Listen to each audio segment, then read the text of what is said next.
Telvanro had spent 42 years staring at maps, and in all that time the maps had never stared back, but tonight, sitting alone in the dim blue glow of the Seagraphy Bureau's main display chamber, he felt watched. He felt like something vast and patient was sitting on the other side of the dark spot on his screen, waiting to see what he would do next. He rubbed his upper eyes with two of his four hands and leaned closer to the holographic display. The galactic map stretched out before him like a sea of light. 200,000 star systems, give or take a few thousand, all mapped in, cataloged and color-coded according to species, territory, trade routes, resource density, and political alignment. It was the single greatest achievement of the Council of Aligned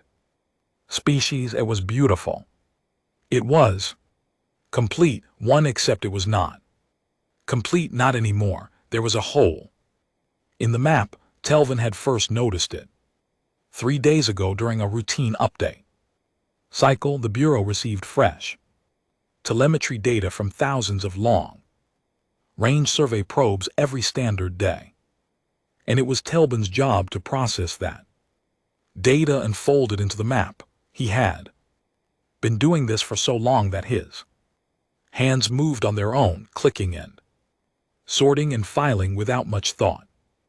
But 3 days ago, his hands had stopped because the data from Sector 7741 Gamma had come back empty, not corrupted, not scrambled, not incomplete, empty, as if the probes had reached the edge of the sector, looked into it, and seen nothing at all.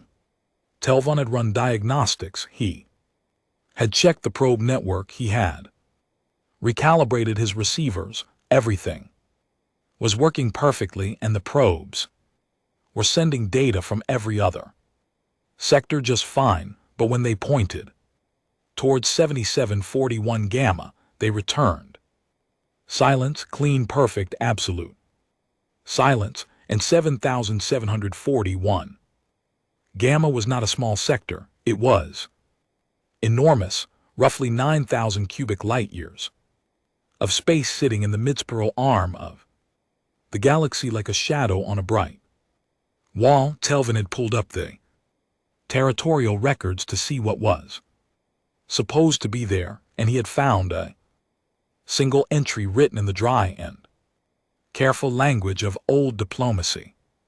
Terran territorial space sovereignty recognized under the Voss Accords. Galactic Standard, year 4112. Human space. Telvin was Sarathi. His people were insected with hard shells, the color of polished copper, and compound eyes that could see in spectrums most other species could not. They were known for being precise, careful, are extremely difficult to fool. Telvin was all of these things, and he was also stubborn, which was why he had not stopped thinking about the hole in the map for 3 days straight. He had tried to find older data. He wanted to compare the current blank zone with previous readings to see if there had ever been data from that region. What he found made his shell itch with unease. There was no previous data, not from last year, not from 10 years ago, not from 100 years ago. The region had been blank on the map for as long as the Bureau's digital records existed.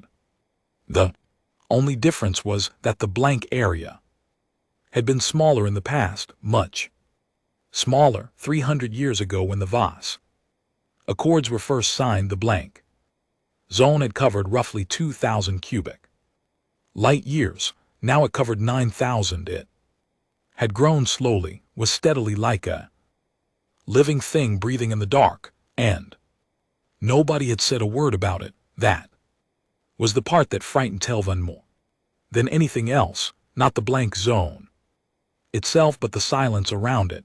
In 42 years of seagraphy, he had never seen a gap in the map that did not generate at Least a dozen urgent reports, funding requests and expedition proposals. The galaxy was full of curious species. Ambitious species, species that could not stand the idea of not knowing. Something, a blank spot of this size, should have been the subject of conferences, debates, and at least one badly planned military scouting mission. But there was nothing, no reports, no proposals, no questions. The blank zone simply existed, and everyone around it had apparently decided without discussion to leave it alone. Siren Telvin had gone to his supervisor first, a Pelway named Dren, who managed the mid-spiral mapping division. Dren was a good supervisor, calm and fair with the wide flat eyes and blue-gray skin. Typical of his aquatic species, Telvin had shown him the data. He had pointed at the blank zone. He had explained the growth pattern. He had waited for the alarm, the concern, the immediate escalation. Dren had looked at the display for a long time. Then he had looked at Telvin with an expression that was hard to read but seemed very close. To pity, I see it, Dren had said. Thank you for bringing it to my attention. I will note it in the system. Note it. Telvin had repeated. Dren, 9,000 cubic light years of uncharted space growing by measurable increments every decade. And you want to note it, I want you to move on to the next sector update, Dren had said, and his voice had been gentle but firm, the way one spoke to a child who was asking about something they were too young to understand. This is not an error, Telvin. This is how it is. Telvin had not moved on. He had gone over Dren's head straight to the bureau. Director Ulani was Pelway as well, but where Dren was calm and gentle, Ulani was sharp and political. She had built the bureau into the most respected scientific body in council space, and she protected its reputation in the way a mother protected her eggs. Her office sat at the top of Vale Prime, the orbital station that served as the neutral heart of galactic governance. From her windows you could see the slow turn of the planet below and the distant lights of 1,000 docked ships. Telvin had presented his findings carefully. He had brought charts, growth projections, and a detailed timeline showing the expansion of the blank zone. Over 3 centuries, he had been thorough, he had been professional. He had expected Ulani to be impressed, or at least concerned. She had listened to everything without interrupting. When he finished, she folded her webbed hands on her desk and looked at him with her wide, unblinking eyes. Seagrapher Rowe, she said, how long have you worked for this bureau? 42 years, Director. And in those 42 years, have you ever known this bureau to publish incomplete data by accident? Telvin paused. No, now. Director, then why do you assume this is an accident? The question sat between them like a stone dropped into still water. Telvin felt his antenna flatten against his skull, which was a Sarathi stress response he usually had better control over. You are telling me, he said slowly, that the Bureau is aware of a 9,000 cubic light-year gap in the galactic map and has chosen to do nothing about it? I am telling you, Ulani replied, that there is no error. The map reflects what the map is meant to reflect, and I am asking you respectfully to return to your duties and leave this matter alone. But the growth pattern alone, leave it alone. Telvin, her voice did not rise. It did not need to. There was something underneath it, something he had never heard from the director before. It was not anger, it was not irritation, it was Fear, controlled, buried deep in.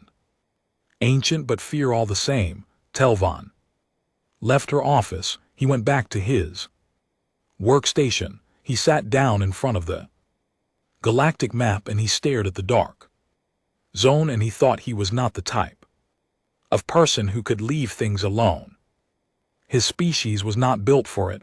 The Sarathi mind was a mapping mind. It cataloged, sorted, and organized. A blank space was not just a gap in the data to a Sarathi. It was a wound. It was an itch that could not be scratched. It was a wrongness that sat in the brain and grew louder with every passing hour. Over the next 2 days, Telvan did what any good seagrapher would do when official channels failed. He started digging through unofficial ones. He accessed the Bureau's deep archives and the ones that held raw data going back over 1,000 years. Most of it was boring survey logs, equipment records, personnel files, but buried in the oldest layers. He found references to something he had never heard of before: meeting minutes from a closed session of the Galactic Council dated to Galactic Standard Year 4111. 1 year before the Voss Accords were signed. The minutes were heavily redacted. Entire pages had been blacked out, leaving only fragments of sentences floating in a sea of censored text. But what remained was enough to make Telvan's blood run cold. An unprecedented event. Sector 7741.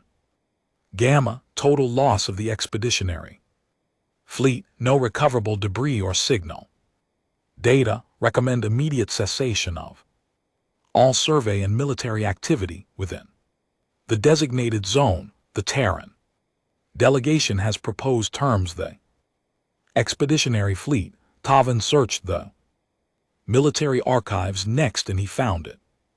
301 years ago, the Council had sent a combined fleet into human space.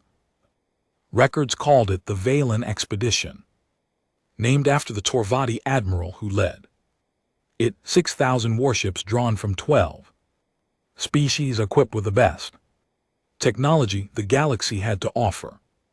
Their mission was simple: survey and assess the rapidly changing human territory, which had gone quiet and strange in the preceding decades. The Vale expedition crossed the boundary of human space on day 1 of the mission. On day 2, all contact was lost, not gradually, not ship by ship, all at once. 6,000 warships, tens of thousands of crew members gone in an instant. No distress signals, no emergency beacons, no debris fields. The Council had scrambled to respond. Long range scanners were pointed at the region. More probes were sent. All returned the same thing: nothing. The fleet was simply gone, as if it had never existed. And then 6 months later, the humans had sent a diplomat to Vale Prime, a woman named Elise Voss. She had walked into the council chamber alone and unarmed, and she had spoken softly and kindly, and she had proposed the accords. Humanity would stay behind its boundary. The council would not cross it. Trade would continue at designated border stations. Diplomatic relations would be maintained. The council had agreed, not after long debate, not after careful negotiation. They had agreed almost immediately, with a speed that suggested they had been waiting for someone to tell them what to do, and then they had stopped asking questions. Telvan sat back in his chair. His 4 hands were shaking. The blue light of the map washed over him, and the dark zone sat in the middle of it all like a closed eye. He understood now why Dren had looked at him with pity. He understood why Yulani had been afraid. They knew.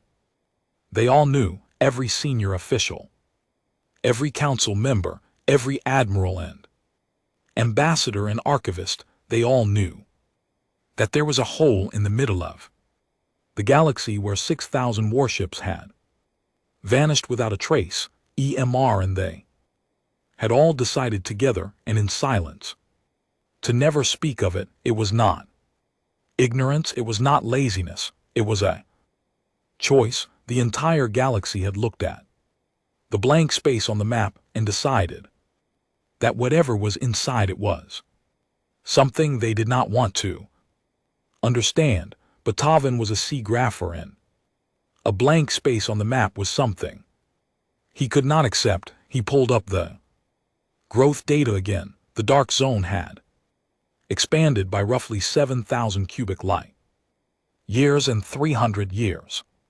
That meant the boundary was moving outward at a slow but steady rate, not fast enough to alarm anyone, not fast enough to trigger territorial disputes, just fast enough to notice if you were the kind of person who spent 42 years staring at maps. And the growth was accelerating. The rate had been almost flat for the first 2 centuries, but in the last 100 years it had begun to curve upward, not dramatically, not yet, but the math was clear. If the trend continued, the dark zone would double in size within the next 200 years and then double again and again. Whatever was happening inside human space, it was not finished. It was still growing, still changing, still becoming something that the galaxy had no name for. Telvin saved his files. He encrypted them with his personal key and stored them in 3 separate locations. Then he opened a new search query and typed in a name he had found in the old council minutes, a name that appeared in the fragments circled in someone's handwriting in the margin of a physical document that had been scanned and buried in the deepest layer of the archive. The name was Marin Voss, the same surname as the woman who had written the accords. Toon searched the current diplomatic registry and found her immediately. Liaison Marin Voss, human assigned to the permanent Terran diplomatic mission on Valeth Prime. She had been in her post for 12 years. Her file was clean, professional, and completely unremarkable.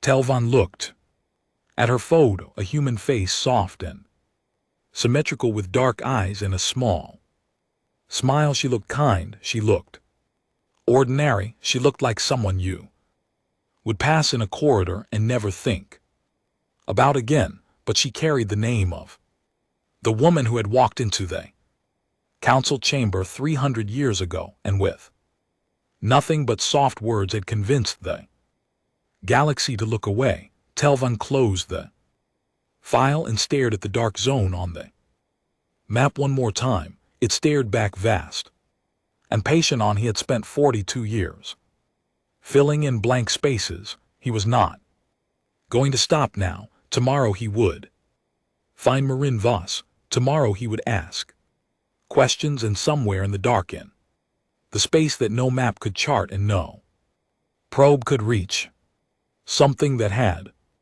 once been human and was now something else entirely continued its slow and silent work, building wonders that would break the mind of any being that saw them, tending to a garden of impossible things and watching the rest of the galaxy with the gentle, patient eyes of a parent watching children play in a yard, knowing that one day they would grow up, but not yet, not yet, not yet.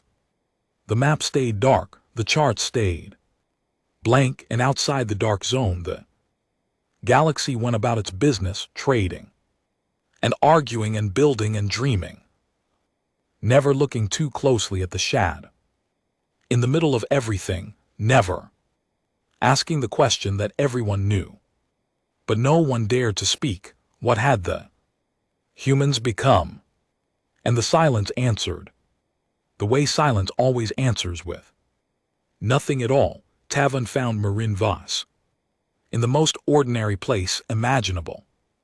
She was sitting in the public cafeteria on level 12 of Vale Prime, eating a bowl of soup and reading something on a small tablet. Around her, dozens of beings from a dozen different species moved through their morning routines, collecting food, finding seats, talking in low voices about trade reports and scheduling conflicts and all the small, forgettable business of Galactic governance. She did not look like someone who was hiding anything. She looked like someone who was having breakfast. Ardolvin stood at the entrance of the cafeteria for a long moment watching her. He had spent the entire night preparing for this conversation.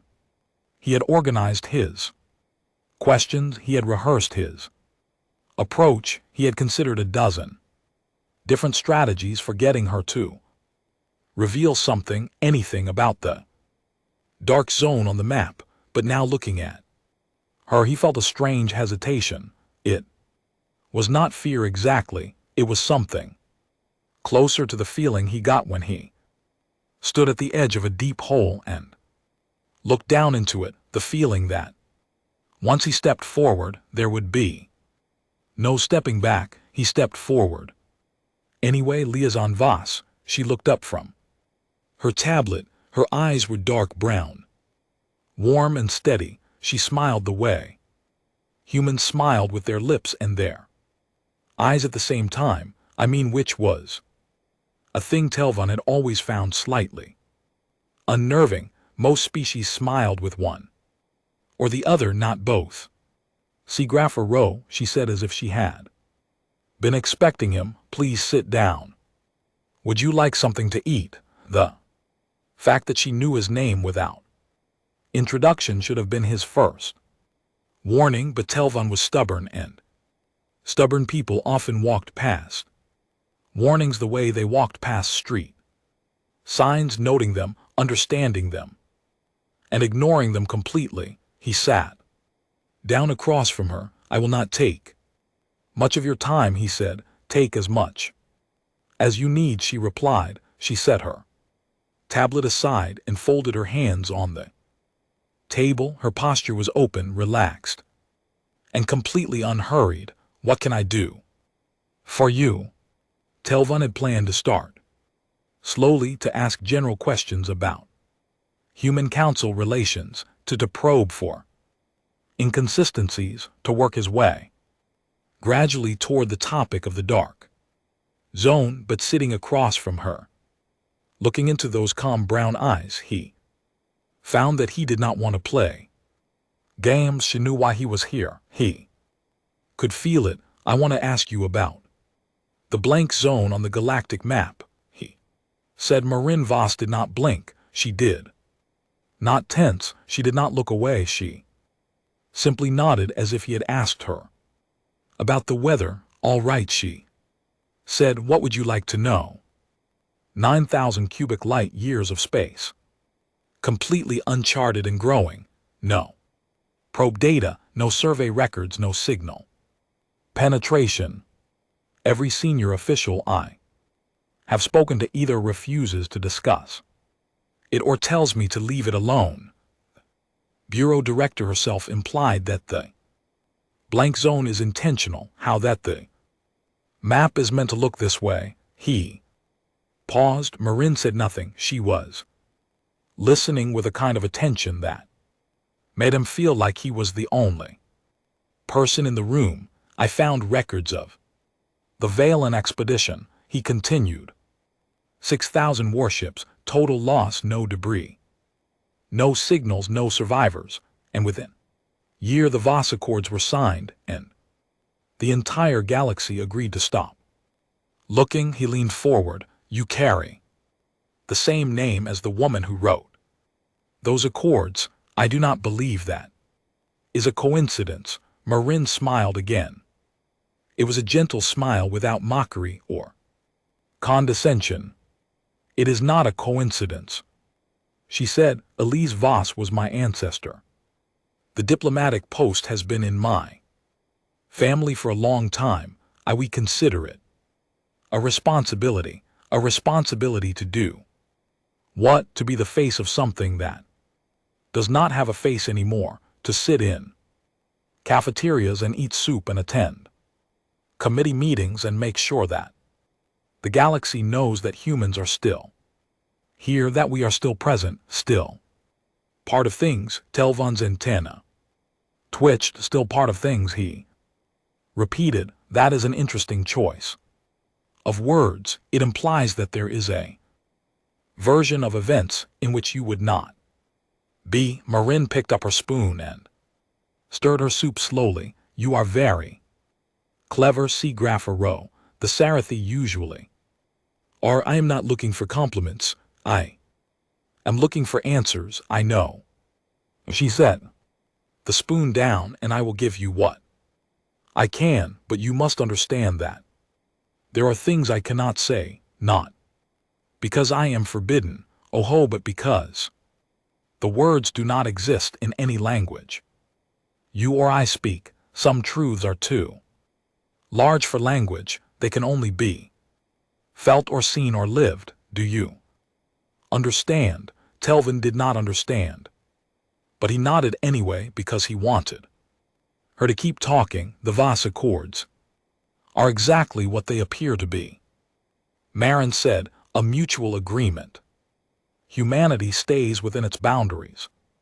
The Council does not cross them. Trade continues. Diplomacy continues. Everyone is happy. Everyone is afraid. Telvan corrected. Marin tilted her head. Is there a difference? Fear and happiness are not always opposites. Sometimes fear is what keeps happiness alive. A parent fears for their child, and that fear keeps the child safe. The galaxy fears the dark zone is, and that fear keeps the galaxy whole. You are avoiding my question. You have not asked a question. You have made statements and waited for me to confirm them. That is not the same thing. Telvan clicked his mandibles, which was the Sarai equivalent of a frustrated sigh. She was right. He had been circling the real question, the one that sat at the center of everything, the one he was almost afraid to ask. What happened to the Valen expedition? He asked. Marin was quiet. For a long time, around them the cafeteria hummed with a soft noise of dozens of beings going about their lives. Someone laughed at a nearby table. A Dalinari diplomat argued quietly with a Pelway trade commissioner about import tariffs. The universe went on. Ordinary and oblivious they were returned, Marin said finally. Tivan stared at her. Returned in the records say total loss, no survivors. The records say no survivors were recovered by the Council. Marin corrected gently. That is not the same as saying there were no survivors. The ships were disabled. The crews were sedated. Everyone was placed in medical stasis and delivered to the nearest Council border station in escape pods, every single one of them alive and unharmed. Telvin felt his world shift slightly, like a picture frame tilting on a wall. That is not in any record I have seen. No, it would not be. The Council chose not to include that detail in the official account. It was easier to say the fleet was lost than to explain what actually happened. Why? Because the crews remembered nothing. Their memories of the event were gone completely, cleanly, as if they had never existed. They woke up in escape pods with no idea how they got there. Medical scans showed no trauma, no chemical interference, no neurological damage. Their memories were simply absent, as if someone had reached into their minds and gently removed a single chapter from a book, leaving everything else intact. She paused. Council debriefed them for months, ran Every test tried every technique. Nothing worked. The memories were gone. And without memories, there was no evidence, no testimony, no data. Just 6,000 warships that had entered human space and 6,000 crews that had come back, with a gap in their heads where the experience should have been, and the ships returned as well, intact fully, fueled in some cases in better condition than when they left. Minor hull damage had been repaired in when outdated components had been replaced with newer equivalents. One ship had a coffee machine installed that had not been there before. Telvin did not know what a coffee machine was, but he understood the implication. Whoever had taken the fleet had not just returned it, they had maintained it, cared for it like a neighbor returning a borrowed tool after cleaning and sharpening it. The council saw all this, Telvin said, slowly, and instead of being reassured, they were terrified. Yes, because a species that can disable 6,000 warships without firing a shot, erase the memories of their crews without leaving a trace, and return everything in better condition than it was found, that is not a species you can fight. That is not a species you can negotiate with in any meaningful way. That is a species that is so far beyond you that the gap cannot be measured. Yes, Marin said again, and this time her voice was very soft. Now you understand. Telvin sat back. His 4 hands rested on the table, and he noticed they were trembling slightly. He pressed them flat against the surface to make them stop. The accords were not a negotiation. He said they were a gift. Humanity told the council what to do, and the council did it because the alternative was what? What would have happened if the council had said no? Marin shook her head. Nothing would have happened. That is the point. Humanity would not have done anything. There would have been no punishment, no retaliation, no threat. The accords were offered, not imposed. If the council had said no either, humans would have said all right and gone home and continued doing what they were doing behind the boundary. The galaxy would have kept sending fleets, and the fleets would have kept coming back empty-handed and empty-headed, and eventually the council would have gotten tired and stopped on its own. Then why did the council agree so quickly? Because it is easier to accept a gift than to admit you are powerless. The accords gave the council a story it could tell itself. We agreed to this. We chose this. We are partners in this arrangement. It is much more comfortable than the truth, which is that humanity drew a line, and the galaxy discovered it, could not cross it, and nothing anyone did would ever change that. Telvin was quiet for a long time. Marin waited. She was very good at waiting, he supposed. That was a skill you developed when your job was to be the friendly, ordinary face of something that was neither friendly nor ordinary, but something else entirely, something that wore friendliness and ordinariness the way giant might wear a mask made for a child's face. I want to go to the boundary, he said. Marin's expression did not change, but something shifted behind her eyes, a flicker of something, concern perhaps, or recognition. Many people have wanted that, she said. What happened to them? They went, they stood at the edge, they looked into the dark, and they came home. The boundary is not a wall, Seagrapher wrote. No one stop you from going there, but I should tell you that what you find there will not answer your questions. It will only give you more. I'm a Seagrapher. More questions are what I live for. She studied him for a moment, and he had the strange sensation that she was not just looking at him but through him as if his shell were glass and she could see every thought moving behind it. Then she nodded. Go to Harkin's Reach, she said. It is the last charted system. Before the boundary, there is a council. Border fleet stationed there. Ask for Fleet Admiral Zoreth Kell. He has been patrolling that border for 30 years.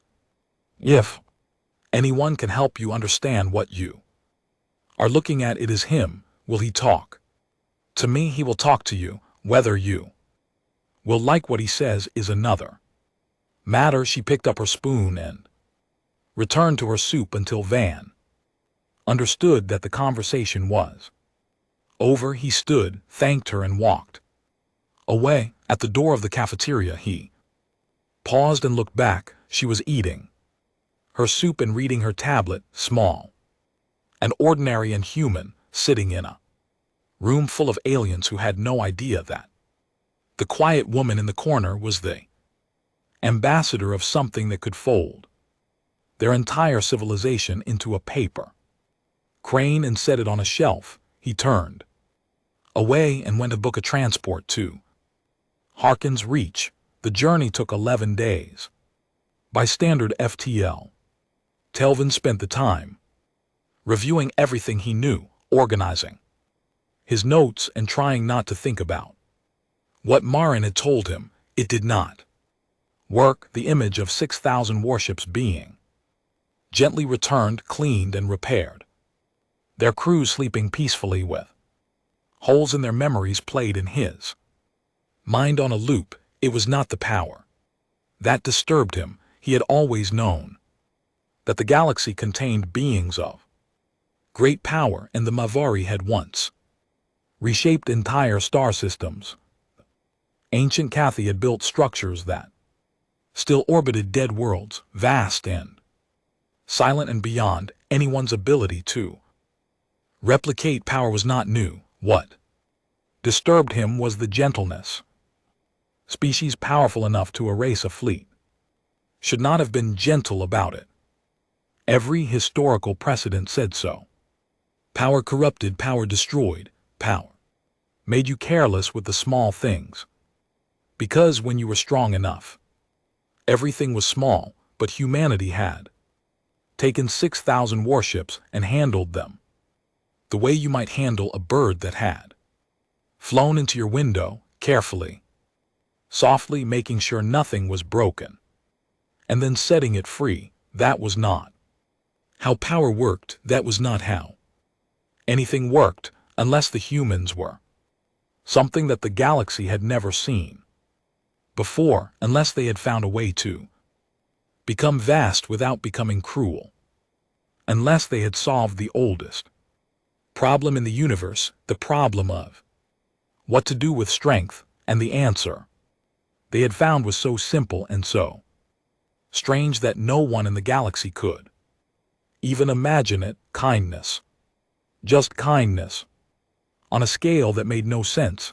Harkin's Reach was a tired system, one yellow star, 4 rocky planets, a thin asteroid belt, and a space station that had been built for war but had spent 300 years doing nothing but watching.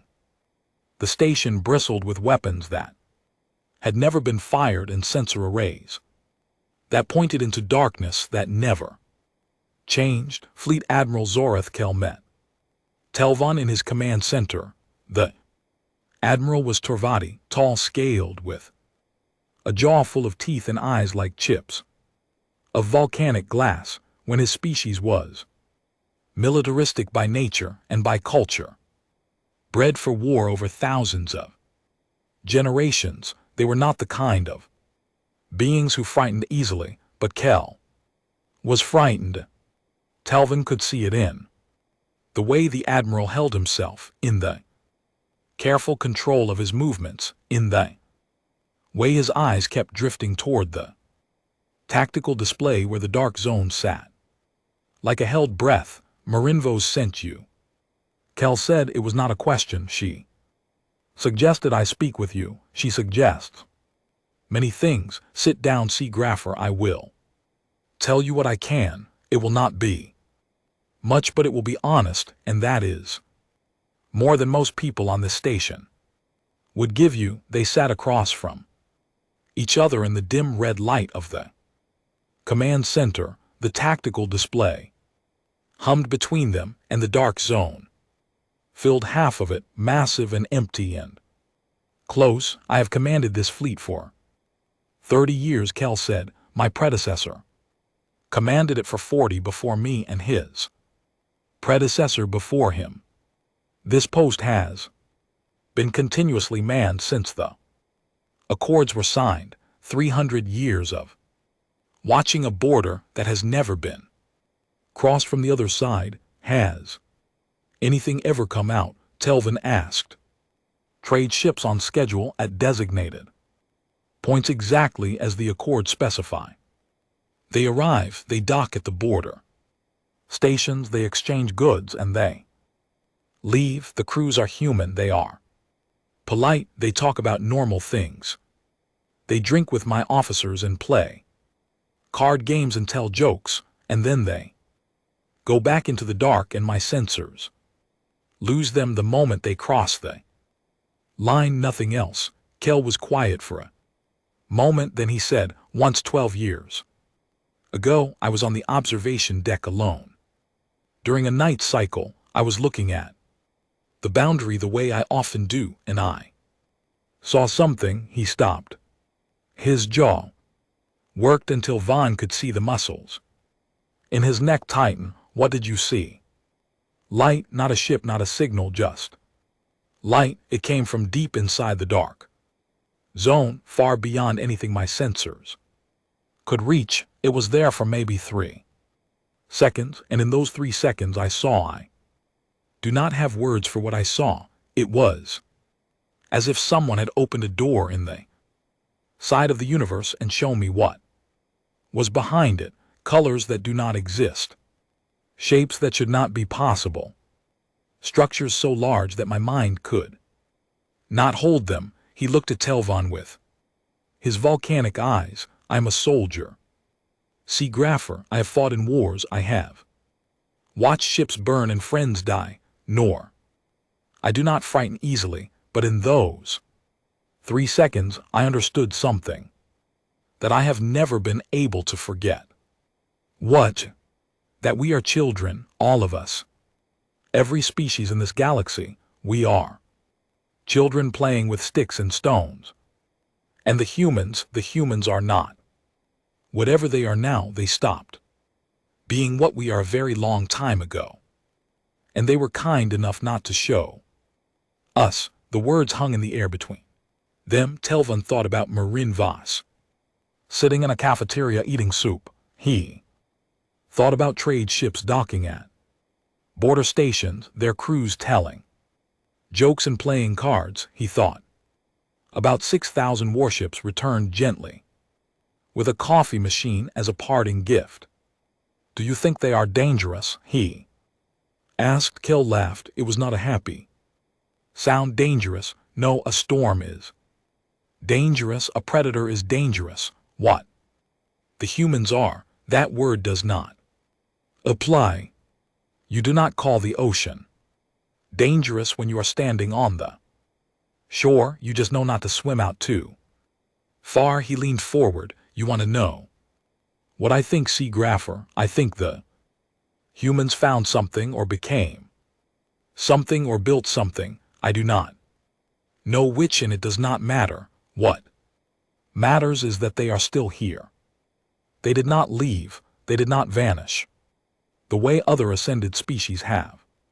Throughout history, they stayed. They kept their borders. They kept their trade. They kept sending people like Marin Voss to sit in cafeterias and smile and pretend that everything is normal. He tapped the tactical display with one clawed finger. The dark zone rippled faintly, and that seagrapher is the most terrifying thing of all, because it means they chose this. They chose to stay.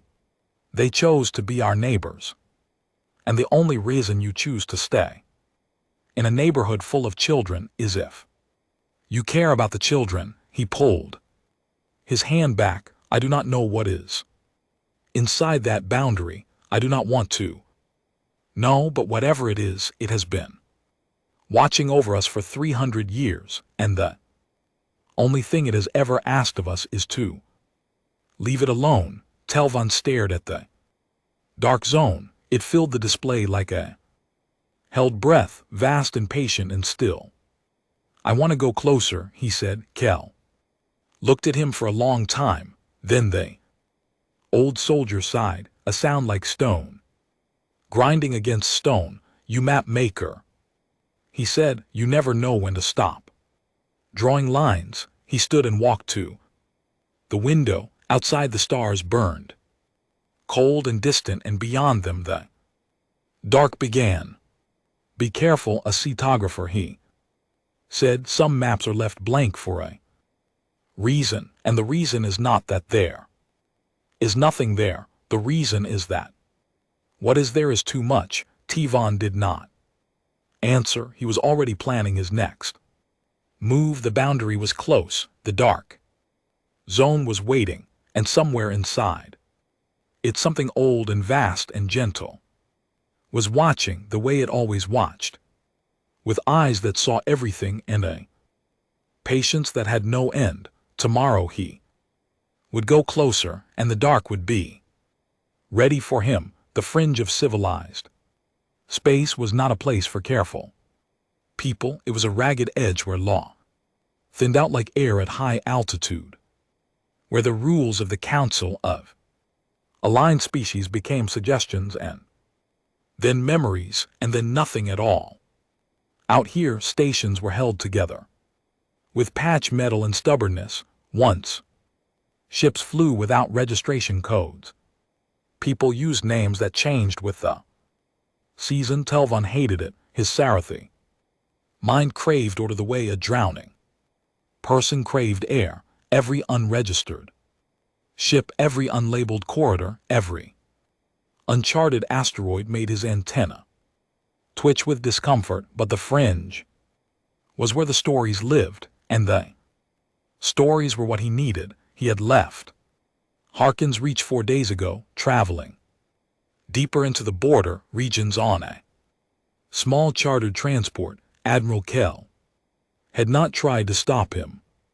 The old soldier had simply watched him go with an expression that sat somewhere between respect and pity, the way one might watch a moth flying toward a flame, knowing what would happen and knowing there was nothing to be done about it. The stories had started almost immediately. Every border settlement had them. Every bar and docking bay and repair shop had someone who knew someone who had seen something near the boundary. Most of the stories were garbage, drunken spacers telling tales about ghost ships and phantom lights, smugglers boasting about how close they had come to the dark zone, getting braver with every drink. Telvan listened to all of them and believed none of them until he heard about Gris. The name came up 3 times in 3 different ports, which in the fringe was the equivalent of a scientific citation. A Nanti smuggler named Gris, who had supposedly crossed the boundary and come back alive, not just alive but with his ship intact and his body unharmed. The details varied with each telling, but the core of the story stayed the same. Gris had gone in, Gris had come out, and Gris had never been the same. Where Telvan found him on a station called the Fracture. The fracture was exactly what it sounded like, a cracked and broken thing, a station that had been decommissioned twice and rebuilt 3 times, each time with less care than the last. It hung in the shadow of a dead moon at the very edge of council space, so close to the boundary that Telling's navigation instruments had begun to behave strangely, showing readings that flickered and jumped as if uncertain about the nature of the space around Grizz was in a storage bay on the station's lowest level, surrounded by crates and junk, sitting in a nest he had made from old blankets and packing material. The Nant were small, rodent-like beings with large ears and quick nervous movements. They were known throughout the galaxy as skilled mechanics and shameless thieves, well, usually in that order, but the creature Telvon found in that storage bay did not look skilled or shameless. Grizz looked broken. He was thin, even by Nalant standards, with patchy fur and eyes that moved too fast, darting from shadow to shadow as if expecting something to leap out at any moment. When Telvon entered the bay, Grizz flinched so hard he knocked over a stack of crates. "I am not here to hurt you," Telvon said, holding up his 4 hands in what he hoped was a universal gesture of peace. "My name is Telvin Rowe. I am a sea grapher. I want to ask you about your experience at the boundary." Grizz stared at him. His nose twitched rapidly, which was a anti-stress response. "Sea grapher," he repeated as if testing the word. "You make maps?" "Yes." "Then you should know that there are places where maps stop working, places where the lines on the paper do not mean anything anymore. I have been to one of those places, and it broke something inside me, and I do not want to talk about it." "I understand," Tobin said, "but I need to know what you saw." "Why? Why does it matter? It is over. They're behind the line, and we are over here. That is how it works. That is how it has always worked. You go over there, and you come back wrong, or you do not come back at all. So why do you want to know?" Telvin thought about this. He could have given a professional answer. Because accuracy matters, because the map must be complete, because knowledge is the foundation of civilization. All of these things were true, but none of them were the real reason. "Because I cannot stop thinking about it," he said. "The blank space, it sits in my mind like a splinter, and I have to know what is there, or it will drive me mad." Grizz looked at him for a long time. Then something in the Nolan's expression shifted, not softened exactly, but changed, as if he recognized something in Telvin's words. "A shared condition, a common sickness." "Sit down," Grizz said. "I will tell you, but you will not believe me, and when I am finished you will wish I had not told you." Tevon sat on an overturned crate. Grizz wrapped a blanket tighter around his thin shoulders and began to talk. "It was 3 years ago. Standard years, I mean. For me it felt like minutes. That is the first thing you need to understand. Time is different in there. Not broken, not wrong, just different.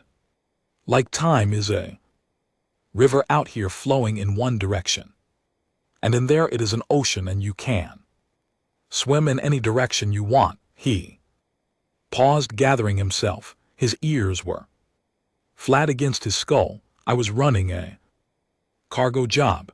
Illegal, obviously medical. Supplies stolen from a council shipment.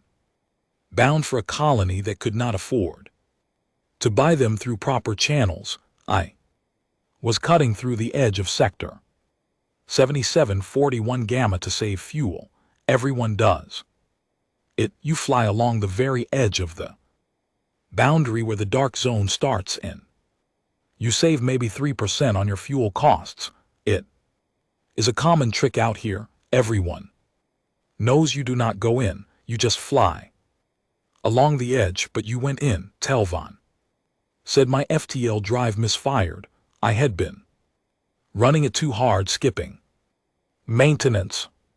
The jump calculation was off by a fraction of a percent, and instead of skipping along the boundary, I punched through it. By the time I realized what had happened, I was already inside." Grizz's hands were Shaking, he pressed them against his knees to steady them. The first thing I noticed was the silence, not the absence of sound. My ship was still humming. My instruments were still beeping. I mean, a deeper silence, the silence of being in a place where no one was watching. You know how in the galaxy there is always someone watching, probes, satellite stations, ships, there is always a signal, always a presence. There, all of that was gone. I was completely alone for the first time in my life, and it was the most frightening thing I have ever felt. But you were not alone, Telvon said. No, I was not, but I did not know that yet. For the first few minutes, or what felt like minutes, I tried to turn my ship around, but my navigation instruments were showing me things that made no sense. Stars were not where they were supposed to be. Some of them were moving, not drifting the way stars do over millions of years. Moving deliberately, as if someone was rearranging them the way you might rearrange furniture in a room. He stopped. His eyes had gone distant, staring at something that was not in the storage bay. I saw structures, he said, not ships, not stations, structures, things built between stars, connecting them, made of materials I could not identify, and shapes my mind could not hold. I would look at one and my brain would try to understand it, and it would slip away like trying to hold water in your fingers. I could see them, but I could not comprehend them. They were too big, too complex, too everything. Could you describe even one of them? Telvon asked his cetographers, mind desperate for specifics. His Gry thought for a moment. Imagine a spider's web, he said, but the web is made of light, and each thread connects one star to another, and the web is alive. It pulses, it breathes, and the spider is not one thing. The spider is everywhere. The spider is the web. He shook his head. That is not right. That is not close to right, but it is the nearest my words can get. What happened next? I panicked. I tried to make a random jump to get out, to go anywhere. And that is when the voice came. Till Van's antenna went rigid. A voice from my ship's communication system, clear as day, speaking Nalante, perfect, Nancy. Not the trade pigeon that most species use, but proper Nancy, with the right accent and the right grammar, and even the right colloquial expressions. Human voice, calm, gentle, oh, like a doctor talking to a patient. What did it say? Grizz closed his eyes. When he spoke, his voice changed slightly, as if he were reciting something he had memorized through sheer repetition, something he had replayed in his mind 1,000 times. It said, you are not in danger. You have entered our space by accident. We understand this. We are going to help you leave. Please do not be afraid. We mean you no harm. You will be returned to where you came from. Please do not come back. He opened his eyes. That was it. Polite, kind, firm.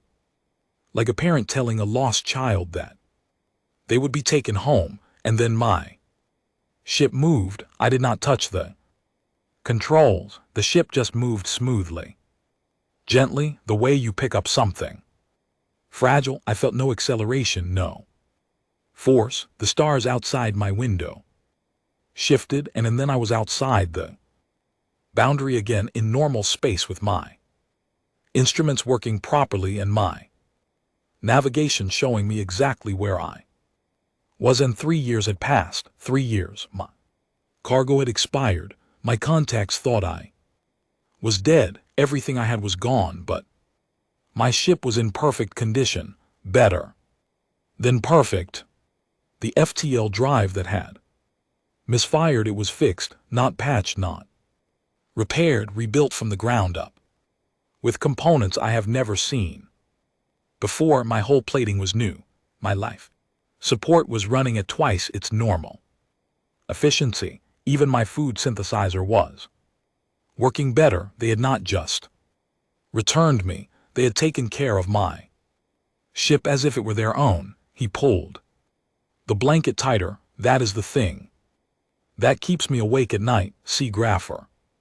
Not the structures, not the moving stars, not the voice, the care, the absolute deliberate, meticulous care that they took with me and my ship.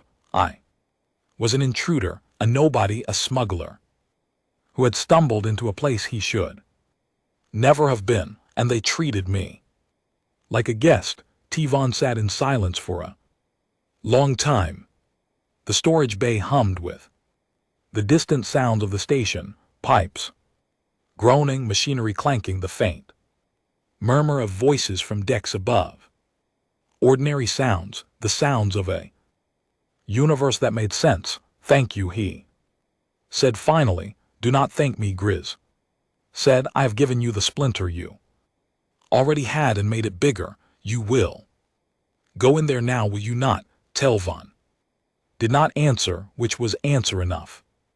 Then I am sorry for you, Grizz said, because you will see things your mind was not made to see, and you will come back changed, and you will spend the rest of your life trying to explain something that has no explanation. That is what it means to go behind the line. You do not come back wrong. You come back knowing, and the knowing is worse. Tivan left the fracture the next day, but he did not go to the boundary, not yet. There was one more person he needed to find first. Archivist Pendle lived on a small moon at the edge of Sector 5500, in a facility that was half library and half cave system. The Mavari were a crystalline species, ancient beyond measure, with bodies made of living mineral that grew and changed over thousands of years. Pendle was old even by my very standards. Her body was a cathedral of violet and amber crystal, catching and refracting the dim light of her underground chamber in patterns that shifted as she moved. She had been collecting information about humanity for over 600 years, not officially, not for any institution or government, simply because, as she put it, the anomaly was interesting, and I am patient. Her chamber was filled with data crystals, physical documents, holographic recordings, and artifacts from dozens of species, all relating in some way to humanity and the Dark Zone. It was the largest private collection of its kind in the galaxy, and it had been assembled over centuries by a being who had nothing but time and an appetite for patterns. The humans were unremarkable, Pendle said, her voice like wind moving through a glass chime. She moved slowly through her collection, touching crystals that lit up with data as her fingers passed over them. 400 years ago, they were a mid-tier space faring civilization. Clever, resourceful, adaptable, they usual descriptors. They had good engineers and average scientists, and a culture that was energetic but chaotic. There was nothing in their profile that would have predicted what happened next. What did happen? Telvon asked, roughly. 350 years ago, humanity underwent what I call the acceleration. Over the course of approximately 50 years, their technological capabilities advanced by what we would normally expect to take 10,000 years. Their energy production increased by a factor of several million. Their computational capacity became effectively infinite. Their biology changed. I do not know how or into what, but they stopped dying, not through medicine or technology. They simply stopped. She paused at a particular crystal and held it up. It glowed with a soft amber light. This is a trade manifest from one of the last human settlements to maintain contact with the outside galaxy before the boundary was established. The goods they were trading were ordinary metals, food, cultural products, but the manufacturing signatures were impossible. The items were made with a precision that exceeded the theoretical limits of any known technology. A simple metal cup made to atomic perfection, every atom exactly where it should be, no defects, no variation, as if someone had decided what a cup should be at the most fundamental level and then simply made it be that way. What caused the acceleration? Telvan asked. I do not know. No one does. There are theories. Some believe the humans discovered something, an alien artifact, a new physics, a signal from outside the galaxy. Others believe they created something, an artificial intelligence, a new form of consciousness, a technology that fed on itself and grew exponentially. A few believe they simply evolved, that the human brain contains some dormant potential that was activated by the right set of circumstances. She set the crystal down. Personally, I believe it does not matter what caused it. What matters is what they did afterward, because throughout galactic history, every species that has undergone a rapid ascension has done one of two things. They either destroyed themselves, consumed by the power they could not control, or they transcended completely, leaving the physical universe behind and vanishing into whatever lies beyond. But the humans didn't neither. Telvan said. No, they did not. They ascended and they stayed. They became something beyond our comprehension, and they continued to live next door. They maintained their borders. They kept their trade routes. They sent diplomats to council meetings. They behaved in every external way exactly as they had before. Why? Pendle turned to face him. Her crystalline body caught the light and threw it across the walls of the chamber in 1,000 fractured colors.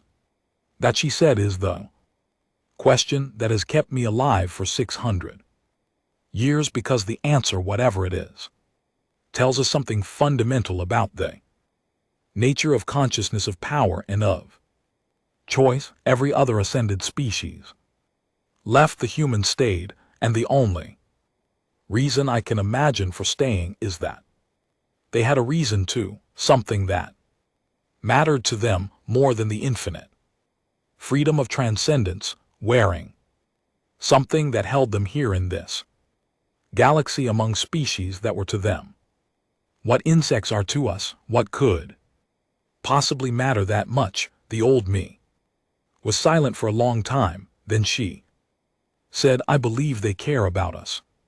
Not the way a scientist cares about a specimen, not the way a god cares about worshippers, the way a parent cares about a child, stubbornly, irrationally, and without limit. I believe the humans looked at the galaxy and saw something worth staying for, and I believe they will stay for as long as we need them to, even though we will never know they are there. Telvan left Pendle's chamber with more questions than answers, which was exactly what Marin Boss had predicted. He sat in his small ship, orbiting the moon, staring at the star chart on his console. The dark zone was visible even from here, a vast absence in the grid of map systems growing slowly, steadily, patiently. He thought about Grizz, trembling in a storage bay, haunted by kindness he could not explain.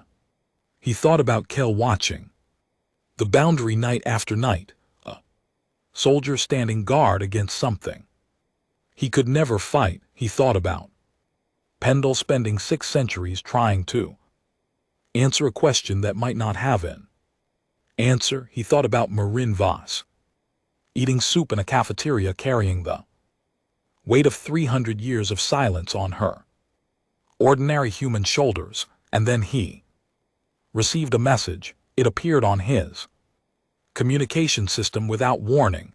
No sender ID, no transmission signature, no indication of origin, just text displayed on his screen in perfect Siri script, as if someone had reached through the walls of his ship and placed the words there by hand. 2 words: stop looking. Tevon stared at the message. His antennae were flat against his skull.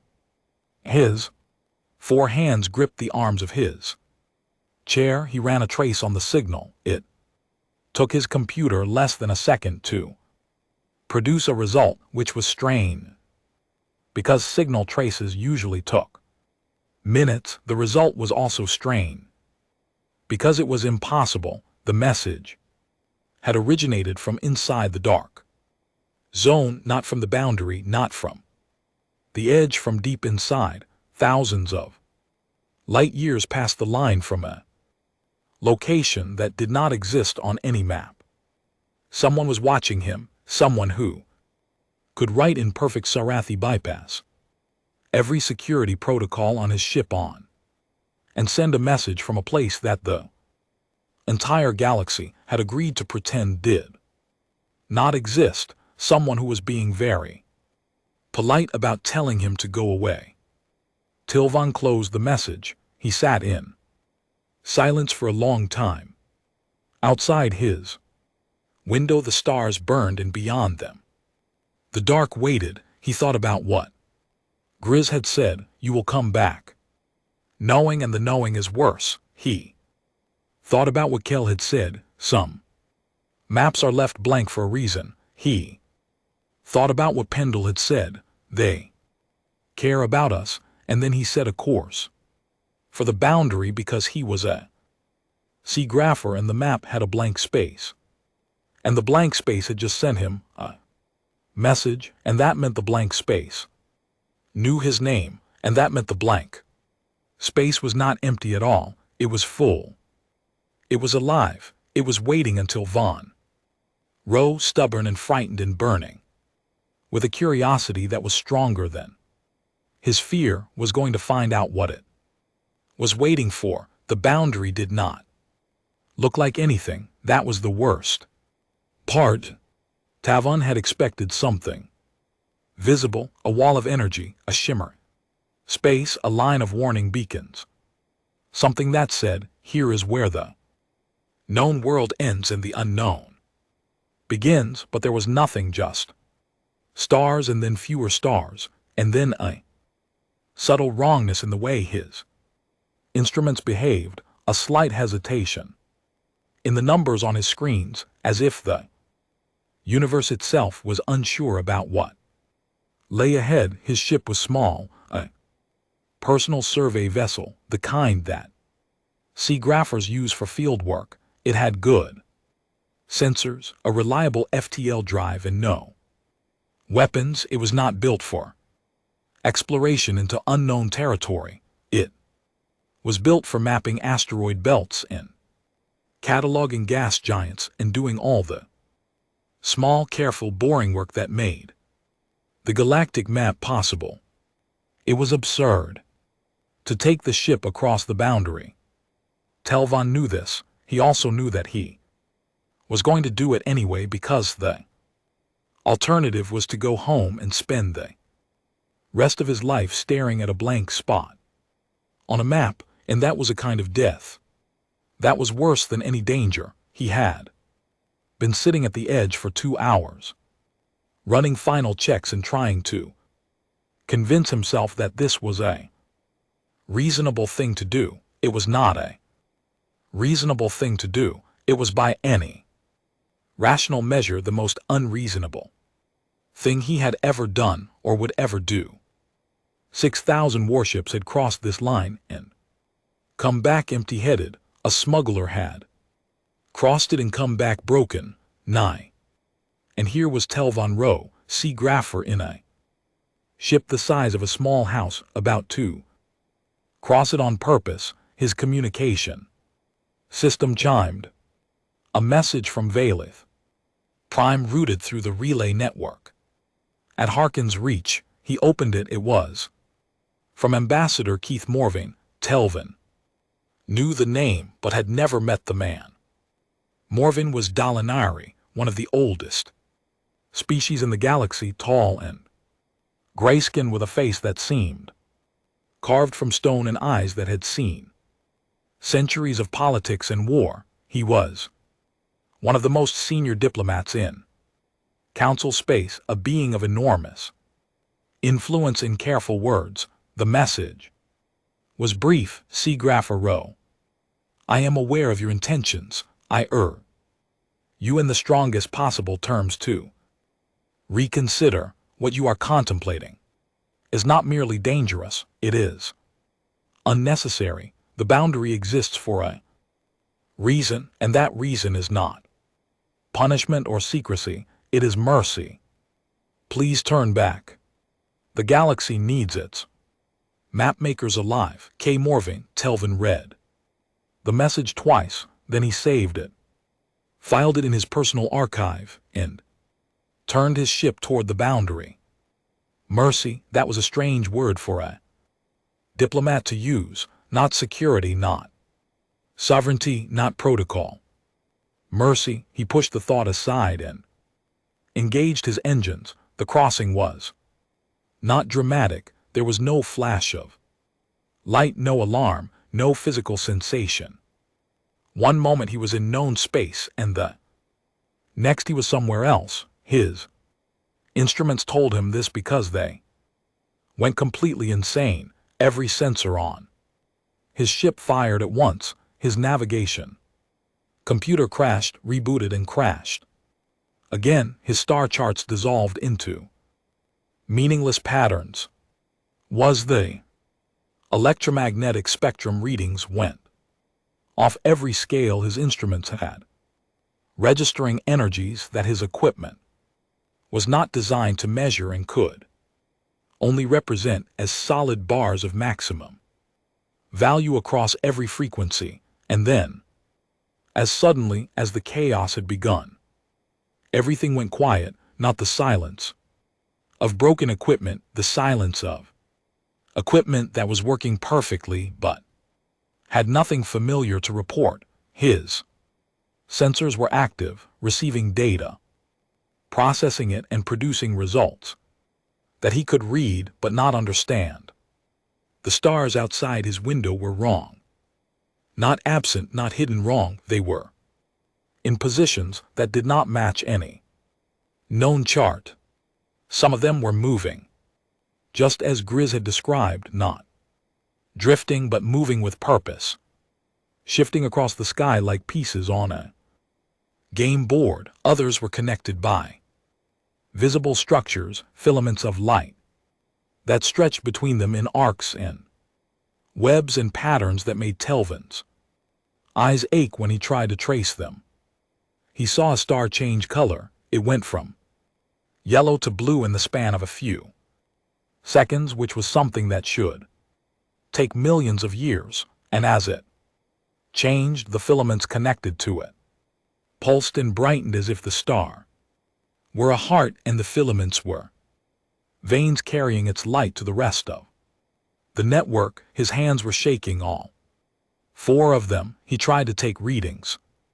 His instruments captured data, but the data was useless. Numbers that exceeded the capacity of his computers. Wavelengths that had no names, spatial measurements that contradicted themselves. His seagrapher's mind trained to organize and categorize and make sense of raw information, reached for the data and found nothing to hold on to. It was like trying to map the inside of a dream. He drifted. His engines were running, but he had no idea where he was going. Navigation was impossible. Every reference point he could see was moving, or changing, or behaving in ways that made distance and direction meaningless. Time passed. He thought it was minutes. But he remembered what Grizz had said about time being different here, and he could not be sure. And then his ship stopped, not gradually, not with a deceleration. It simply stopped moving, as gently as if a hand had reached out and caught it. His instrument showed zero velocity relative to something. He could not tell what. There was no fixed point of reference to measure against. Sound came from his communication system, not a voice, a tone, a single pure musical note, like a bell struck in perfect silence. It rang through his ship and faded slowly, and in its wake the air felt different, warmer, calmer, as if the note had been a word in a language he did not speak, and the word had meant something like welcome or do not be afraid. Then she appeared, not through a door, not through a hatch, not through any mechanism that Telvan could see. One moment the cabin behind him was empty, and the next moment there was a human woman standing there, as if she had always been there, and he had simply not noticed her until now. She was of medium height with dark skin and silver white hair cut short. She wore clothes that looked simple, a gray jacket, dark trousers, a soft boots. But when Telvan looked at the fabric more closely, he could see that it moved, not like cloth in a breeze. It moved on its own, shifting and adjusting in tiny, constant ways, as if it were alive, as if it were part of her. Her eyes were the most striking thing about her. They were dark brown, like Marin Voss's eyes, but behind them there was something more, a depth, a weight, the sense of a mind that was not merely thinking but was doing something much larger than thinking, the way an ocean is doing something much larger than rippling. She smiled at him. It was a warm smile, a real smile, the kind that reached the eyes and softened the whole face. And in that smile, Telvan saw something that surprised him.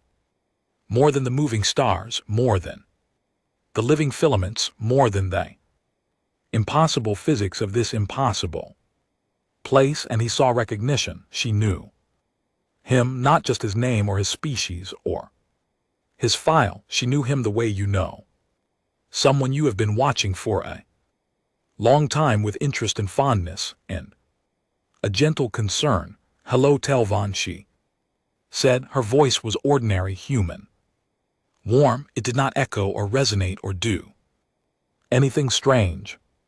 It was just a voice, speaking his name in perfectly accented Sarathi, and somehow that was the most remarkable thing of all. "I am Captain Aller Murren," she said, "and I have been expecting you for quite some time." Telvan opened his mouth, closed it, opened it again. He was a being who had spent 42 years organizing data and speaking precisely, and for the first time in his life he could not find words. "How did you get on my ship?" he managed. She tilted her head slightly. "That is a complicated question. The short answer is that I walked. The long answer involves a discussion of spatial topology that would take approximately 300 years in your frame of reference. And I think we can skip that for now." "You were expecting me?" "Yes, we have been watching you since you first noticed the blank zone on the map. You are very persistent, Telvan. It is one of your better qualities." "The message," he said. "Stop looking, that was from you." "From us?" "Yes, we hoped it would be enough." "It usually is. Most people who get that close to the boundary, who start asking the right questions, they receive the message and they stop, they go home. They file the experience away in some quiet corner of their mind, and they move on with their lives. But I did not stop." "No, you did not." "Yeah, which is why I am here." She moved to the co-pilot seat and Sat down, crossing one leg over the other, as casual and comfortable as if she were visiting a friend's home. We have a protocol for this. It does not happen often. Maybe once or twice.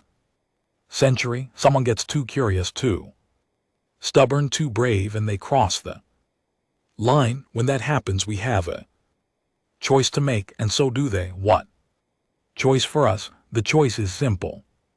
Engage or redirect. We can wipe your memory of the crossing, as we did with the cruise of the Valen expedition, and send you home with no harm done.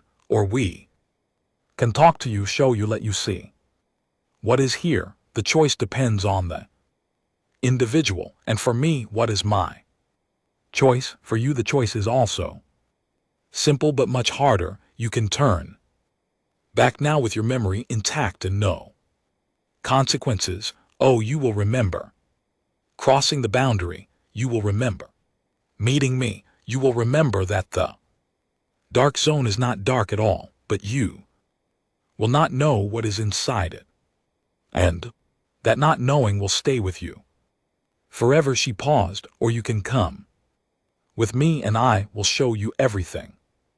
The truth of what humanity has become.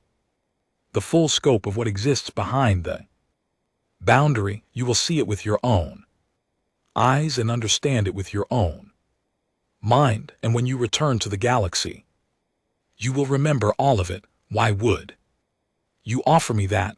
No one has ever been given that choice before. That is not true. The choice has been offered before, but it has been a very long time since anyone accepted it. She looked at him with those deep-weighted eyes. You are a seagrapher, Telvan. You have spent your entire life filling in blank spaces on maps.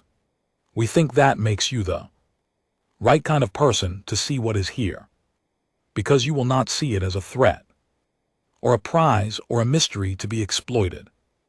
You will see it as what it is: information, data, truth, and you know what to do with it. You think very highly of seagraphers. We think very highly of people who care about accuracy more than comfort. The galaxy is full of beings who would rather have a comfortable lie than an uncomfortable truth. You are not one of them. That is rare, and we respect it. Tavan looked out the window. The moving stars trace slow paths across the sky. The filaments of light pulse between them, carrying energy and information and purpose in quantities he could not begin to calculate. Ken, what happened to the people who accepted the choice before?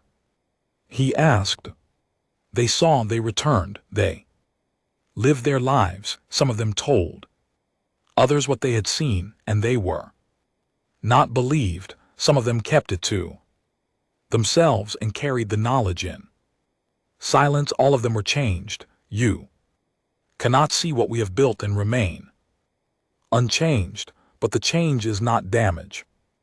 It is growth. It is what happens when a mind encounters something larger than itself and makes room for it. And if I cannot make room for it, if it breaks me, the way it broke Grizz, R's expression softened. Grizz was not broken by what he saw. He was broken by not understanding it. He caught a glimpse through a window and spent 3 years trying to reconstruct the entire house.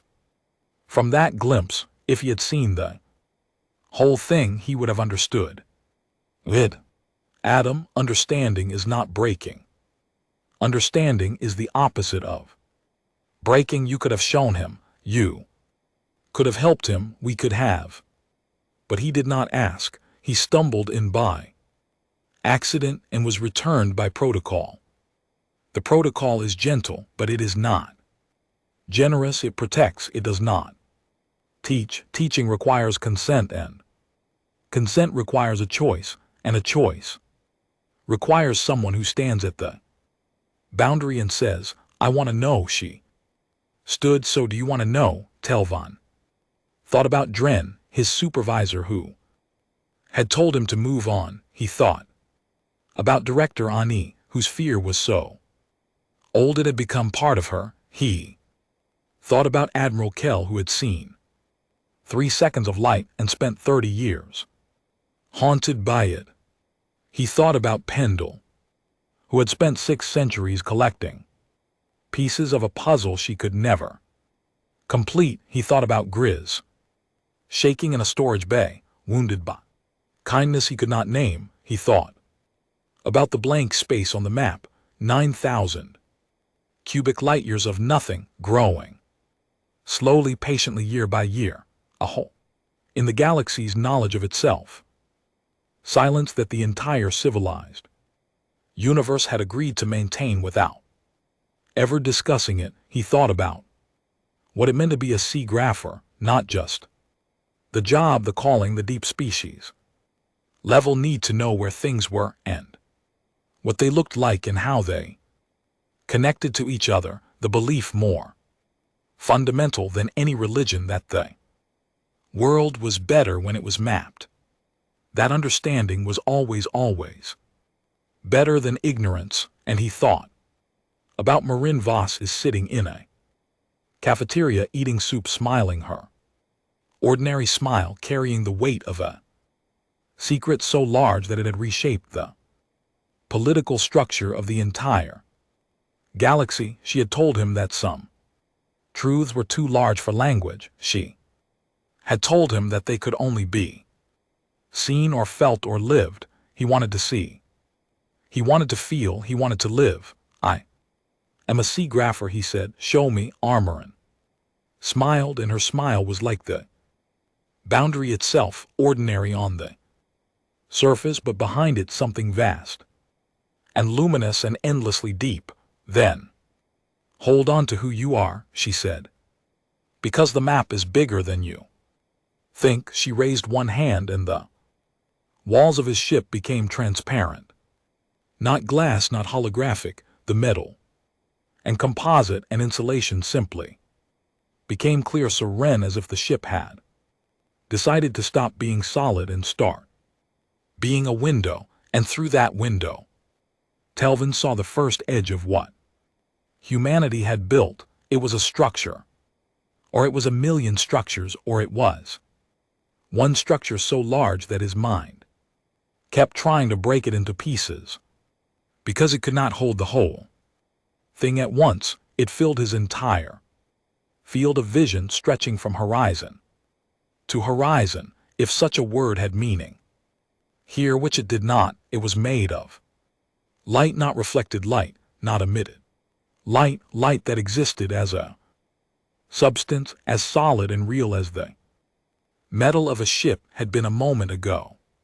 Light that was structured, patterned, and organized into layers and threads and nodes of such complexity that looking at it was like reading a book in a language he did not know. He could see the symbols but could not grasp their meaning, and it was alive. He could feel it, not through his instruments, which had given up entirely, their screens showing nothing but a soft amber glow. He could feel it through something deeper, something that was not a Sarai sense or a sea grapher's instinct, but something more basic, more primal.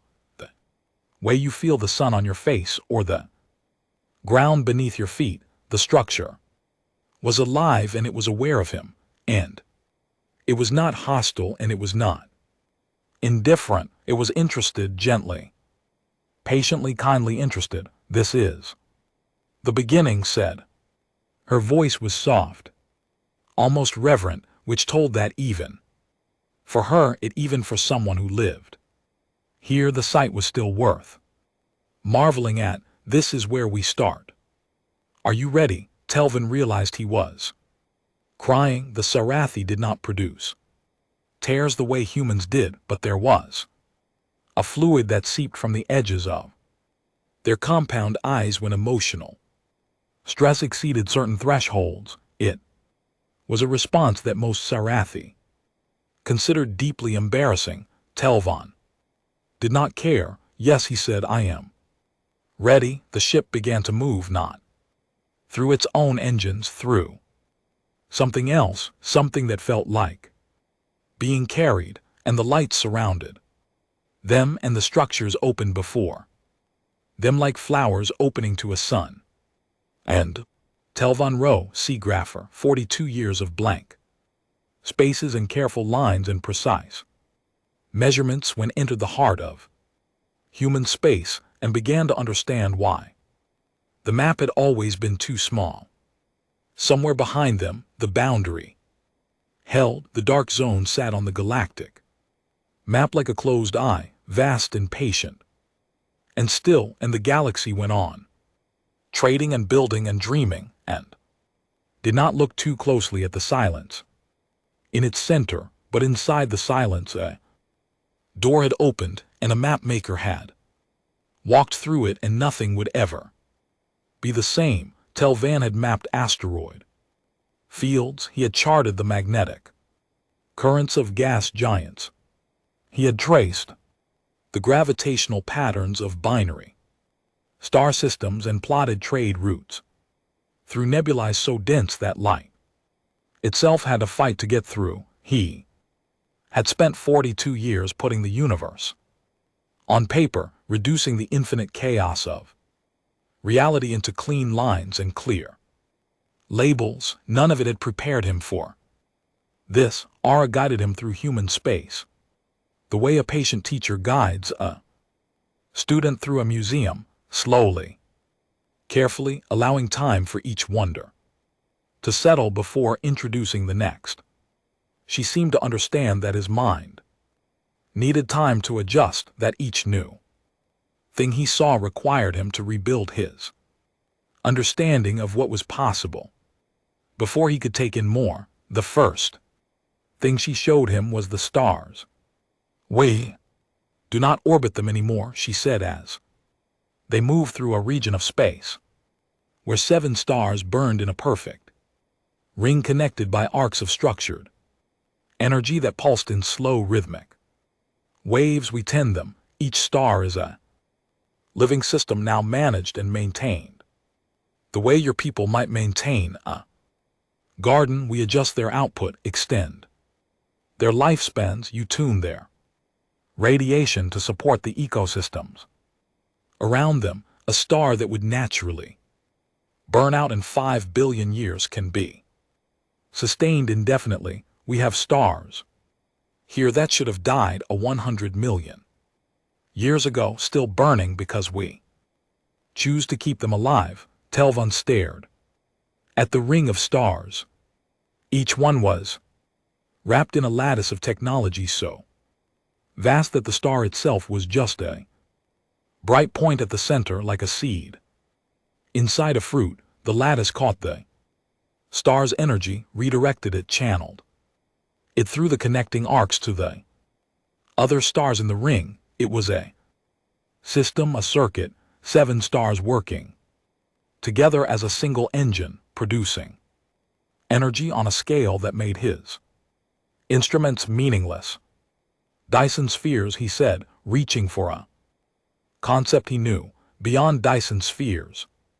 Aura corrected gently. Her Dyson imagined a shell around a single star. "We build networks across thousands of stars. Each network is a node in a larger system. Each system is part of a still larger structure. It goes up and up, layer upon layer, until the entire territory operates as a single entity.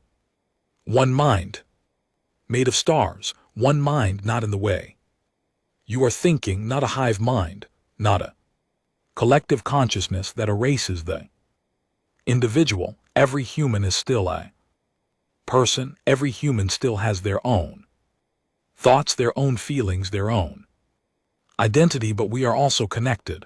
We can share experiences, knowledge, memories. When I look at you, I see you through my own eyes, but if I choose, I can also see you through the eyes of every human in this network, billions of perspectives all at once, and every one of them is seeing you with curiosity and warmth." Tivon's antenna flattened against His skull, billions of beings are watching me right now. Watching is not the right word. They are aware of you. The way you might be aware of a butterfly that lands on your hand. You notice it. You appreciate it. You do not study it or hunt it or cage it. You simply enjoy the fact that it is there. She guided the ship deeper.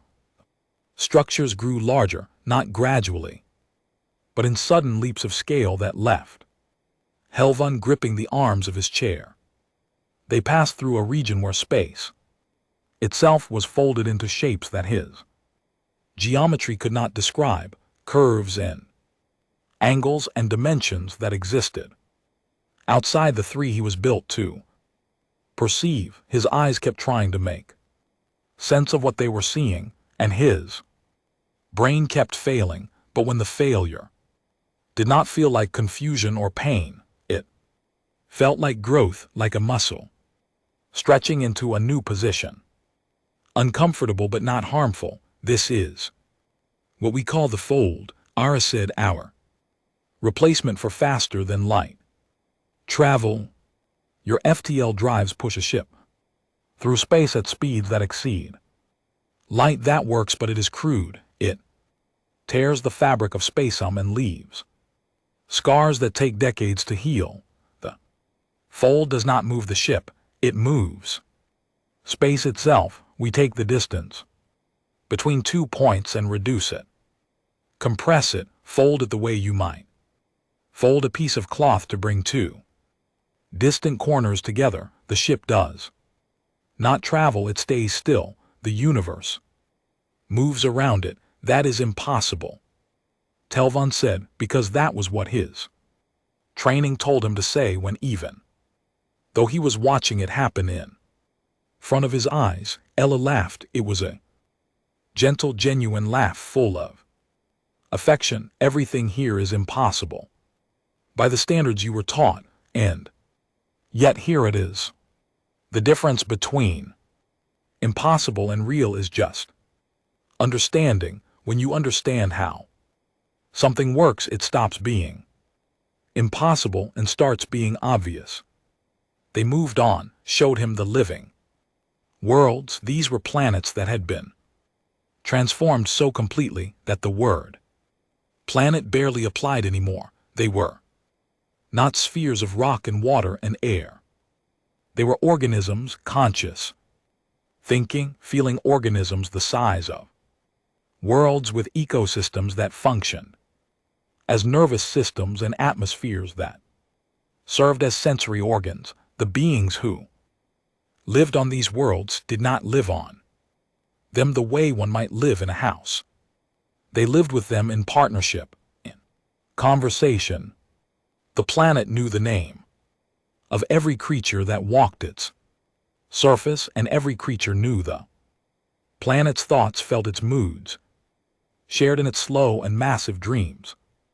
Telvan watched a world breathe, not metaphorically. Its surface rose and fell in a rhythm that matched the orbital period of its nearest moon, and with each breath the atmosphere shimmered with colors that he had no names for, colors that existed outside the visible spectrum of every species he knew, and yet somehow he could see them, as if being inside human space had expanded his perception, stretched his senses to accommodate things they were never designed to detect.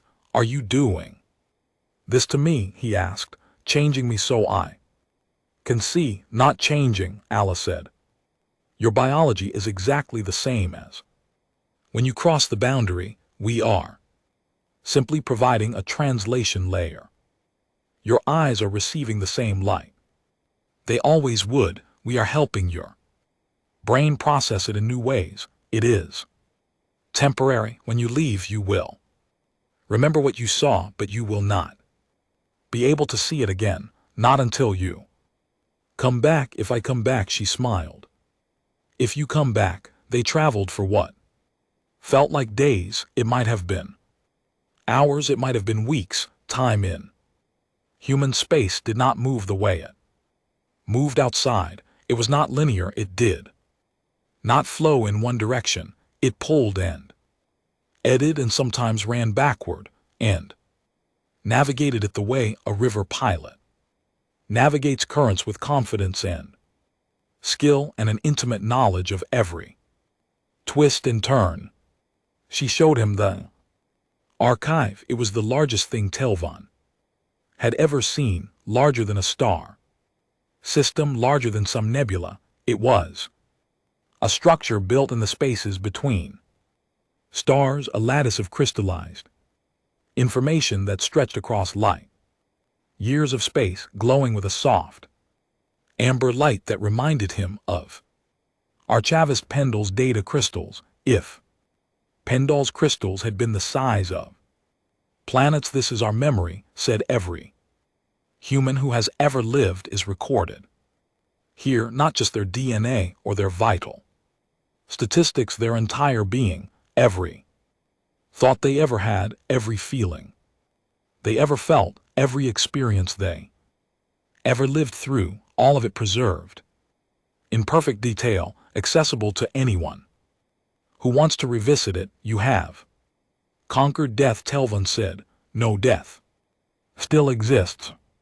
Humans still die when they choose to. What we have conquered is forgetting. No experience is ever lost. No person is ever truly gone. When a human dies, their body may cease, but their story continues. It becomes part of the archive, part of the shared memory of our species, and anyone who wants to can step into that memory and live it as if it were their own. That is why you stop dying, not because you cannot, but because you choose when. Yes, death is a door, not a wall. Some people walk through it when they are ready. Some people never walk through it at all. The choice is theirs. Telvan looked at the archive and tried to calculate how much data it contained. He could not. The number exceeded the mathematical notation he knew. It exceeded the mathematical notation that any species in the galaxy knew, and it was information on a scale that made the galactic map, his life's work, the most comprehensive data set in civilized space, looked like a child's drawing on the back of a napkin, and then took him to the boundary itself. They approached it from the inside until Van saw it for what it truly was. Not a wall, not a barrier, not a defense system. It was a filter, a translator, a membrane that sat between human space and the rest of the galaxy, and it did something extraordinarily delicate. It simplified everything that passed through the boundary, was reduced, compressed, translated downward into forms that the outside galaxy could understand. The human trade ships that docked at border stations were not really ships. They were projections, simplified versions of something much more complex, one dressed up in hulls and engines and navigation systems so that they would look normal, so that the beings who interacted with them would not be overwhelmed by what they actually were. The diplomats were real humans. Marin Voss was a real person with a real body and a real mind, but when she crossed the boundary, she left behind the parts of herself that the galaxy could not handle, the expanded perception, the connection to the network, the ability to fold space and speak to stars and remember the lives of ancestors dead for 1,000 years. She packed all of that away, the way one might remove a suit of armor before entering a house, and she walked into the cafeteria as an ordinary woman, eating soup. Why? Telvan asked. He had been asking this question since the beginning, and each time the answer had grown larger. Now finally he felt ready for the whole of it. All did not answer immediately. Instead, she took him to One more place, it was called the. Remembering it was not a structure, it was a space, a region of human territory that had been set aside, kept empty and dark like a moment of silence in the middle of a symphony, and in that silence floating in the void were records not of humans, of others. Telvan saw the history of species he had never heard of, civilizations that had risen and fallen long before the current galactic order existed, cultures that had built wonders and dreamed great dreams and reached for the stars with hands and tentacles and appendages that had no name, and he saw what had happened to them when they met something greater than themselves. He saw a species called the Volante, one who had encountered a transcendent civilization. 10 million years ago, the Volante had been brilliant, creative, and ambitious. They had seen what the transcendent beings could do, and they had tried to replicate it. They had torn themselves apart in the attempt. Civil wars fought over scraps of technology they did not understand, societies collapsing under the weight of knowledge they were not ready for, a species that had been thriving reduced to ruins in 3 generations. He saw a species called the Orm who had been uplifted by a well-meaning elder civilization, given technology and knowledge far beyond their natural development. The Orm had not gone to war, they had simply stopped innovating, stopped dreaming, stopped trying. Why build when someone else had already built everything? Why discover when every discovery had already been made? The Orm had withered not from violence but from despair, the knowledge that they could never catch up, never match what the elders had achieved, had drained them of the will to try. He saw a dozen more examples, 100, each one different in the details, each one the same in the essence. A younger species encounters an elder one. The younger species is shattered not by malice, not by conquest, by the simple devastating act of seeing something so far beyond them that their own achievements became meaningless in their own eyes. Every time Ara said softly, she was standing beside him in the dark, and her voice was heavy with something that Telvan recognized as grief, old grief, the kind that had been carried for so long it had become part of the carrier's bones. Alma, every time an elder meets a younger, every time the curtain is pulled back and the small ones see the big ones, it ends the same way.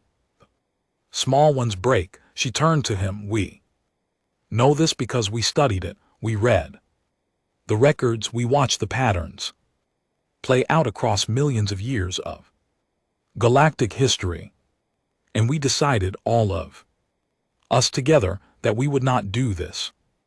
We would not be the sky that makes someone stop climbing. The words landed in Telvan's mind like stones dropped into deep water. He felt them sink through layers of understanding, settling into a place that felt permanent, that felt like bedrock. You hid, he said, not because you are afraid of us, but because you are afraid for us. Yes, you built all of this.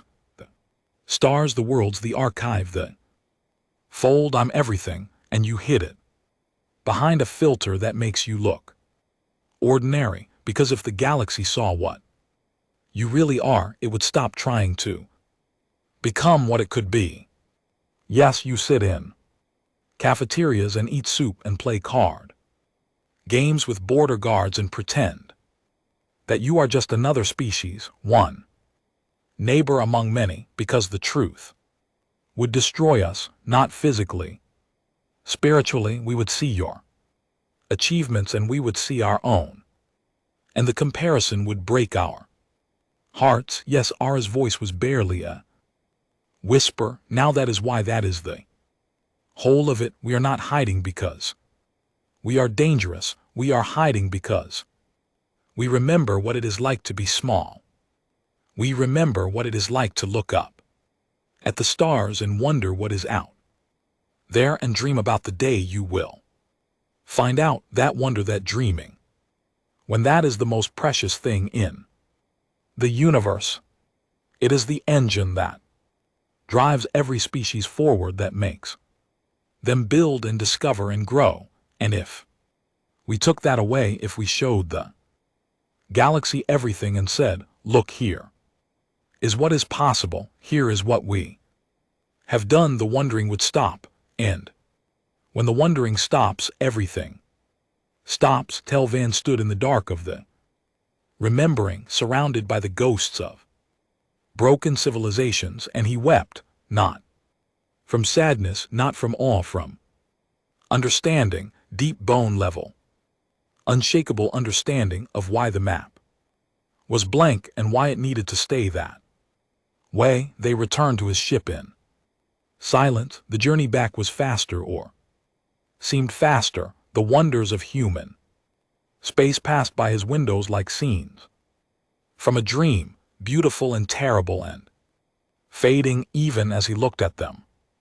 At the boundary, Alara stopped the ship. She stood beside his chair and looked down at him with those deep, ancient human eyes. You will remember everything, she said. As I promised, you will carry this knowledge for the rest of your life. It is a heavy thing. I will not pretend otherwise. I know. What will you do with it? Telvan thought about this. He thought for a long time. Ar waited. She was good at waiting. All of them were.